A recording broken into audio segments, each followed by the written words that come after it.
Hello, everybody. Welcome to today's show. My name is Spencer Walsh. Thank you so much for joining us here today. We have a good one for you, as always. We're starting with a big unannounced visit by the President Joe Biden to Kyiv, Ukraine. And it's really going to be an interesting look to see where the future of this war with Ukraine is headed. Met with Zelensky in Kyiv at the presidential palace. I don't know, just Kyiv or Kiev we're supposed to say it. I don't know. All I know is one way is offensive, but whatever. Meanwhile, in Alabama, the end of the Warrior Met strike and the utter failure of Democratic imagination, that is the name of the headline, and probably one of the longest, most kind of underreported strikes that we've seen in recent years, coming to an end in failure, unfortunately, in Alabama. Hamilton Nolan in these times has that story.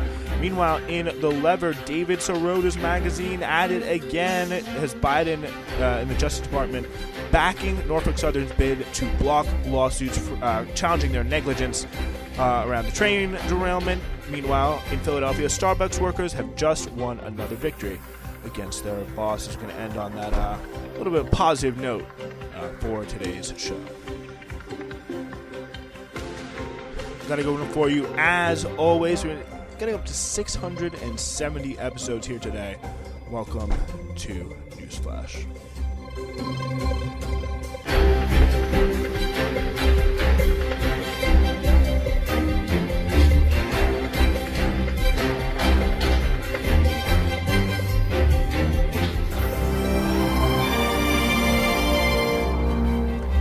All right, so President Biden has made a sudden appearance to Kyiv's presidential palace on Monday and was intended as the first morale booster for shell-shocked Ukrainians in the midst of a bleak winter of power outages and a bitter war of attrition. But it was also the first of a several series of direct challenges on this trip to President Vladimir V. Putin, who a year ago this week believed the Ukraine capital would become Russian-controlled territory again in a matter of days, moving Putin closer to his ambition of restoring the empire of Peter the Great. Putin's war of conquest is failing, Biden declared from the palace. His very presence there alongside President Volodymyr Zelensky meant to symbolize Russia's failure to take a capital that today remains brimming with life, its restaurants overflowing, even as warning sirens blare. 1 year later, Kyiv stands and Ukraine stands. Democracy stands. The war in Ukraine is about power and the principle of territorial sovereignty, and whether Western-designed global order that Americans thought would prevail for decades will in fact survive new challenges from Moscow and Beijing. But increasingly is a contest between two aging Cold Warriors, one 70 years old and another who just turned 80, who have been circling each other for years and are now engaged in everything short of direct battle. On Tuesday, the vastly different worldviews of the two leaders will become vividly apparent in a rare split-screen moment. They will both deliver speeches several hours and 800 miles apart, vowing to stick with the war until the other retreats. Putin will go first, marking the anniversary of his ill-fated invasion with what, by all indications, will be a renewal of a strategy that's already led to the around, according to British American estimates, 200,000 Russian casualties, and as many as 60,000 Russians have been killed. Putin will also make the case anew that he's not only saving Ukraine from Nazism, but saving Russia from itself, rushing itself for being overrun by NATO, a claim that seems ridiculous to Europeans, but has become a bit of a rallying cry in Moscow. And it's pretty much, I guess it is kind of, in a low-key sense, it is a bit true, because if they do lose this war now, they have really overstepped their bounds and pretty much have handed the keys to they've really gone out and overstepped their bounds, overplayed their hand so much that if they really do lose this war, they will probably be overrun by NATO. Like, that is kind of the consequences when you lose a war. And honestly, the funny thing is Russia was kind of already overrun by NATO in, kind of the shock therapy period. But, you see how things went there, pretty much popping up Putin into power, the MI6 and MI5 playing a pretty big role in that. I'm sure, U.S. forces at one point were pretty happy with Vladimir Putin. They were excited to see what this young leader could do for a rapidly developing and changing country. Now kind of look where we are, in much of the same place where we started. But yeah, hours later, from Warsaw's ancient Royal castle on a hill over the Polish capital. Biden expected to build on the case he made in Kyiv on Monday morning that in the battle between democracy and autocracy, the former has emerged a winner from the first year of what promises to be a long conflict. And again, this is where I kind of turn to, in a big way, the Lula rhetoric, which I think was so important and so effective. We talked about that, I think, a few shows ago, where he was really like, I want to make this war come to an end. I want to see this war wrap up. I don't want to join the war. I want to, I want to win the war. I want to end the war for both sides. And, that definitely a big part of that is he's trying to play some sort of kind of mediating role between Russia and Ukraine if the chances were to ever arise. But I think two things can be true. It is right and it's just that the Ukraine win this war, and it's kind of a really horrific illegal invasion filled with war crimes and horrific things of that nature. But it is also true that I think, it's hard to see where the U.S. has the plan to naturally end this war. And the only real way they would naturally end this war is by completely conquering the Putin regime, completely conquering Russia, and getting them put into a position wherever that could be, however that could possibly happen. Really does, I'd say, remain relatively unclear. Where there's just no option but complete and total surrender for Putin, which, again, is not something that is fundamentally on the table. Biden has made really no clear plan, I would say, at all. We have not seen. It's just how soon are we going to send what weapons and where? It's essentially the brunt of the conversation about how we're going to maintain or win the peace for Ukraine. And it's just we're not putting in the best position to come to the table to say, okay, we're going to go here and how far. We're not going to go to a certain area. We're going to obviously maintain the territorial integrity of Ukraine, maybe push a little bit into Crimea or do some sort of that kind of conversation is not being talked about. There's no kind of territorial concessions being made on either side. They're not even putting pressure on Russia to make those territorial concessions that their fighting and aid has brought. They could be, and it's seemed a bit unfeasible for a long time for people to sit down at the table. And I think that is in large part because of Russia's actions, but it's also because of actions of not necessarily Ukraine, but NATO in general, which has made a concerted effort to say, okay, we are seeing a geopolitical enemy be weakened, and we want to continue that. All costs and expenses be damned. Obviously there was the Bucha massacre and other things that kind of contributed around the same time, but we know now there was a clear choice that was being made. And it seems like, they're very happy on year one. I would not be surprised if this kind of has the vibe of, mission accomplished kind of a speech here from Joe Biden, where, this war seems like, this is going to kind of mean to people, we're really turning a tide, we're doing well, we're winning, but we're still in this conversation 4 or 5 years down the road.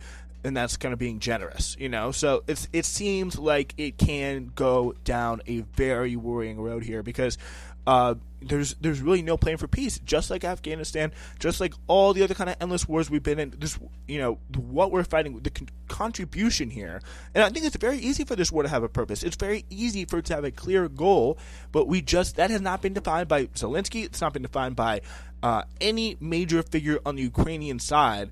Okay, say, what does victory here? Is it we go to Crimea? Is it we kick Ukraine out of all the territory, or kick Russia out of all the territorial borders? What does victory look like? We are just not seeing that, and we are just not seeing, more importantly, I think, a clear plan to convince people or actually come to the understanding that this is a feasible possibility or a feasible option. So, with that being said, it seems to be a bit of a a continual dark road for a lot of people in the Ukrainian situation. So obviously thinking of primarily the Ukrainians, especially those on the front lines that have just suffered unbelievably since this war has begun. And hopefully that our leaders will do something amazing to really bring peace to a country that needs it so desperately. Of course, sympathy for some of the Russians who are probably just blasted with propaganda and, have definitely seen some suffering from this war too, that they probably, all things being equal, would have had no part in if they were not, either blasted with propaganda or being conscripted by Putin or anything like that. Anyway, let's go to our next story. It's a bit of a sad one. After almost 2 years on the picket line, the hundreds of United Mine Workers of Alabama, who have been on strike with the Warrior Met Coal in Alabama, at Warrior Met Coal in Alabama, have offered to go back to work. They still do not have the fair contract they've sacrificed so much for, and their negotiations will continue, but they did not win this strike, and that is just tragic. And it really kind of just an absolute failure to make...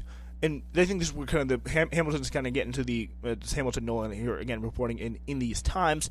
It really just kind of showed where the Democratic Party, would have stepped into it, like maybe 40, 50 years ago, would have taken this role and made something I think really a lot better out of what is this situation. Just like the constant, we're seeing so many different interesting themes in the strike, like the fundamental inability of the Democratic Party to stand by organized labor, the inability of the Democratic Party to in any way think of a fair and just transition for mine workers, and respecting all the things that mine workers have done, and saying, actually winning the debate and saying, okay, you don't have to have all this fear mongering about what happens when these kind of fossil fuel jobs are no longer tenable. We have a plan for that. We can make a just transition. All that stuff has been fundamentally left off of the table. And so, yeah, the company owners and its private equity owners bear the most direct responsibility for precipitating this heartless and inhumane struggle. But if you're looking for a meaningful place to focus your rage over the way the strike has turned out, look directly at the Democratic Party. Imagine hypothetically that we're living in a period of history in which inequality has soared for half a century, thanks in large part to the decline of unions and the working class bargaining power, in which the American dream has been hollowed out, and decades of economic gains have flowed almost exclusively to the rich, in which poorly designed free trade policies supported by Democrats have sucked middle America dry of its once abundant blue-collar jobs, in which the obvious failures of neoliberalism to rectify the situation have soured millions of once reliable blue voters on the once reliable blue voters on the Democratic Party, and tempted them into a Republican Party that offers easy scapegoats for systemic problems, in which this toxic lack of opportunity paved the way for a xenophobic, lying narcissist to spend 4 years in the White House on the strength of racist fables about making America great again. Sound familiar? Just a little hypothetical situation. Imagine further that after those dark years, Democrats were back in power, and they had a leader who proclaimed himself to be one of the most pro-union presidents, or if not the most pro-union president of our lifetimes, and that he led a party that fretted continuously about how to win back working-class voters from the clutches of Trumpism. Then imagine that there was a long, grinding strike by coal miners in Alabama who were fighting against the predations of the sort of ultra-insulated capitalist financiers who are accelerating this inequality crisis. Imagine that walkout became the longest major strike in America, dragging on well past the point where most people would have given up. With the strikers assaulted by oppressive police and court rulings. I remember seeing videos of them, being run over or being, walked down or driven down by, the owners of the mines in these big trucks. They were kind of being chased away, with the strikers on foot and the mine owners in these big pickup trucks. And still, yet month after month, these workers persevered, held the line, and sacrificed greatly in order to fight for dignity and fundamental ability for working people, and the fundamental ability for working people to be treated fairly by the faceless forces of capital. It is obvious to anyone with an ounce of imagination that this scenario represents more than a single local fight. It contains the potential for a powerful symbol, not just a generic workers fight back photo op for politicians, but a very specific inspirational symbol of what the Democratic Party could and should be. What better way to overcome the cynical but effective strategy of effective Republican strategy of declaring itself to be the party of regular working Americans than to actually be the party of regular working Americans? What better way to overcome the accusation that Democrats are ivory tower elites than go all out to support a justified heroic strike of blue-collar workers in a red state? Why isn't Joe Biden on the picket line down in Brockwood, Alabama? Why isn't Labor Secretary Marty Walsh at any of the big rallies at the UMWA that has held over the past years? Why aren't these strikers invited guests at the State of the Union, for example? Why aren't Democratic senators and congresspeople on the ground giving speeches for the strikers again and again? Of course, Bernie Sanders, was there, but he cannot single-handedly be expected to drag the entire Democratic Party into the promised land. Where was everyone? Why did the Democrats let this potent symbol slip through their grasp? And I think the point that Hamilton makes there is a pretty, the answer to it is a pretty simple one. It's because this is who these people are. They are the party of BlackRock. They're the party of the kind of really professional managerial class that's all about advancement.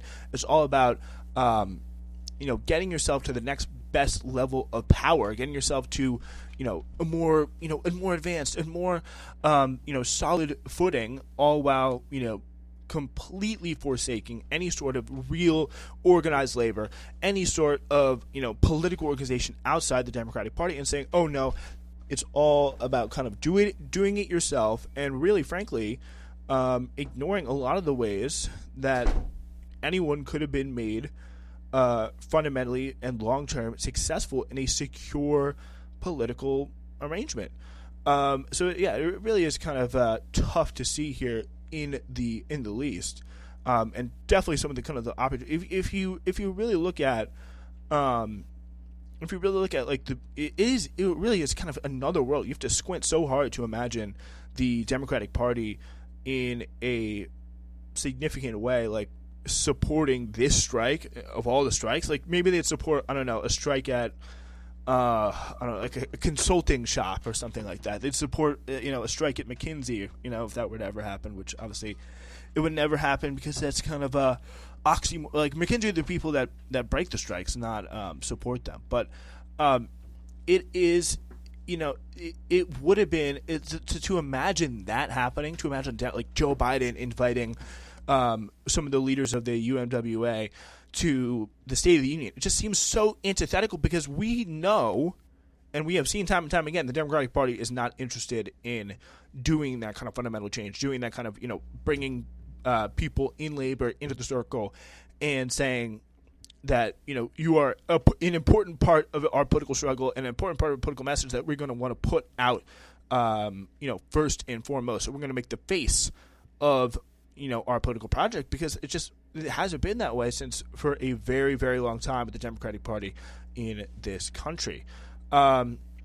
This was not just some missed photo op for the Democrats. This was an instance in which Democrats failed to support what should be the core platform of the Democratic Party. What are the only institutions that have consistently brought people together of different races and political persuasions in the Deep South? Unions. That has been the key of any smart political strategy. In the times the Democratic Party has been its most successful, in times where left-wing aims kind of even outside the Democratic Party, think back to the populists and of the kind of Reconstruction era, where, the fusion party, between kind of left-wing, kind of white, almost landless, but very like low-class farmers, and kind of recently freed former slaves, really worked together to dominate for a few years until they were, again, overthrown by the KKK. For example, dominate governments in like Wilmington, North Carolina. Like they have done this before. It is an effective situation, and it's something that anyone with any understanding of, or I feel like these people have read books. They just, that is not their political goal. Their political goal is not to bring these people together. It's to ignore them and support the companies and to keep the economy functioning exactly as is, unchanged, with any of the power structures, any and all of the power structures that, make it so effective and make it the kind of humming machine that it is.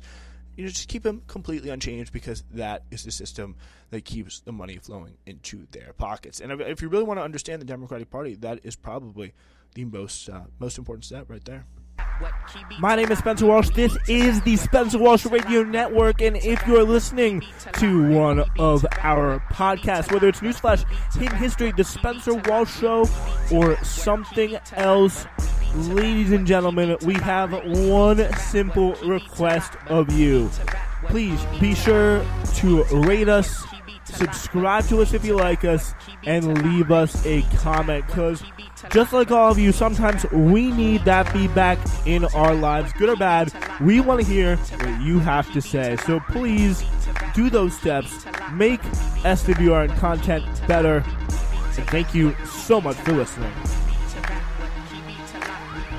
All right, ladies and gentlemen, we are getting into our next story, and it really has been really quite amazing to see The Lever, which is run by the former kind of Bernie Sanders speechwriter and very kind of constant. This is more of a kind of a Twitter niche thing.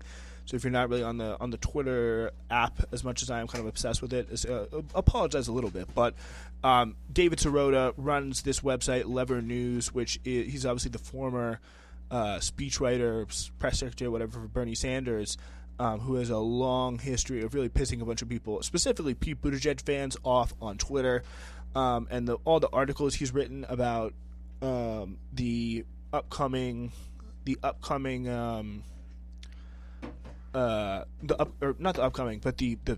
response to this really awful rail derailment in East Palestine, Ohio, and the roles that very rightly and effectively calling people in the Department of Transportation out and saying there is a solution to this. It's not just, oh shucks, some awful thing happened.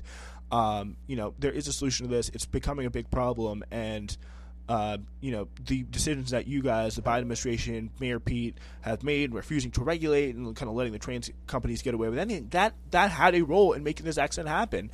Not necessarily the conspiracy theorists or more people on the right like Marjorie Taylor Greene and things like that. But this has been some really kind of effective journalism, and it's just made people so mad up and down the line, from Pete stands all over Twitter to even some kind of mainstream reporters. Even those who regularly get funding from massive kind of corporations have been attacking The Lever. So a little kind of context to the story and some of the really important reporting that they are doing. And this is kind of another angle on it. This upcoming Supreme Court decision here could end up making it easier for the railroad giant whose train derailed in Ohio this month to block lawsuits, including from victims of the disaster. Of course, being the Supreme Court, this case actually happened in 2017, but of course the precedent will have some pretty broad, long-reaching implications, including to the crash that just happened. In his fight against the lawsuit, Norfolk Southern is asking the Supreme Court to uphold the lower court's ruling, overturn Pennsylvania's law, liabilities law, and restrictions where corporations can be sued, upending centuries of precedent. Oral arguments in the case were held last fall, and a ruling is expected from the Supreme Court in the coming months. If the court rules in favor of Norfolk Southern, it could overturn plaintiff-friendly laws in the books in states including Pennsylvania, New York, and Georgia that give workers and consumers more leeway to choose where they take corporations to court, an advantage national corporations already enjoy, as they often require customers and employees to agree to file litigation in specific locales where laws make it harder to hold companies accountable. So, limiting lawsuits is exactly what the American Association of Railroads, or the AAR, which is the industry's primary lobbying group, is exactly what they want. The organization filed a brief on the side of Norfolk Southern in the case, arguing that a ruling in favor of the plaintiff would open up railroads to more litigation. It is also apparently what the Biden administration wants. The Justice Department filed its own brief in favor of Norfolk Southern, upending centuries of precedent about how people, victims of kind of consumer malpractice, can be consumer fraud or just really kind of unsafe behavior, how they can be effectively sued and effectively dealt with, which is and has been in the past a pretty hard, pretty challenging thing to accurately hold up.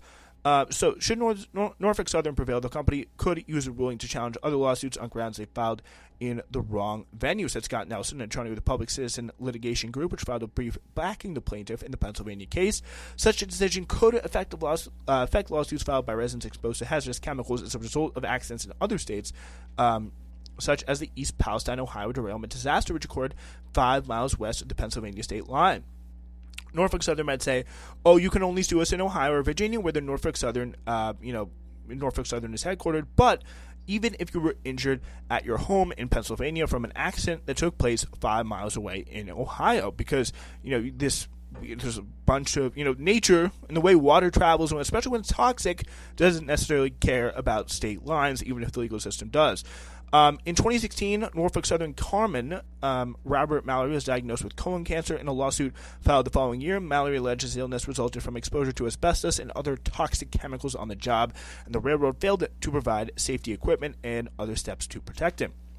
Mallory filed the suit in Pennsylvania County Court of Common Pleas. Even though he never worked in the state, he did so, according to Keller, because the lawyer representing him before the Supreme Court, because his lawyers were from Pennsylvania, and he thought he would get the fairest access to justice there. Pennsylvania has what's known as a consent by registration statute. Some states have had on the books since the early 19th century, which stipulates that when corporations register to do business in the state, they're consenting to be governed by the state's courts. Norfolk Southern asserts that being forced to defend the case in Pennsylvania would pose an undue burden, thereby violating its constitutional right to due process. Of course, because the laws in Pennsylvania would be a bit harder, even though Norfolk Southern owns thousands of miles of track in the Keystone State. The Philadelphia County Court sided with the railroad and dismissed the case. Mallory appealed, and the case wound its way through state and federal courts before landing at the U.S. Supreme Court last year. Corporate lobbying groups such as the U.S. Chamber of Commerce, National Association of Manufacturers, and the American Trucking Association have weighed in on the case in behalf of Norfolk Southern, and many have warned that a ruling in favor of the former railroad worker could allow people to sue corporations at whatever venue they'd like. A practice known as forum shopping.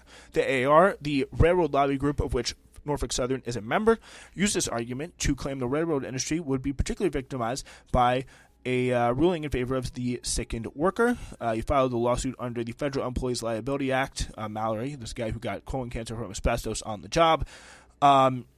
The characteristics that made railroads easy targets for forum shopping in the past, significant operations in multiple states, and the unique features of FELA will remain, leaving railroads particularly susceptible to suit in jurisdictions that having little connection to the parties of the underlying cause of action, noted AAR in the amicus brief.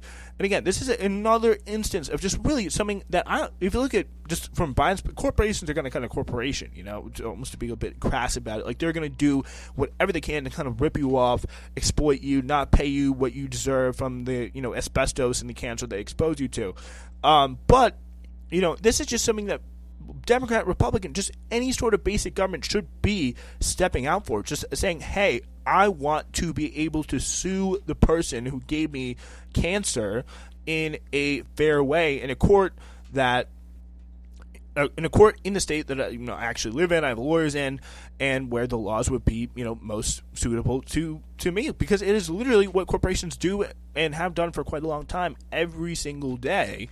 And if Biden just kind of comes in, so he doesn't even have to really necessarily change the law, but just put his finger on the scale, file a brief in the other way, instead of just the way that just actively says corporations get to do whatever they want to people, or just sue them, or just resist it, or just go choose essentially really what they're choosing is whatever set of laws they want to abide by. That's really kind of a remarkable decision to come out and say,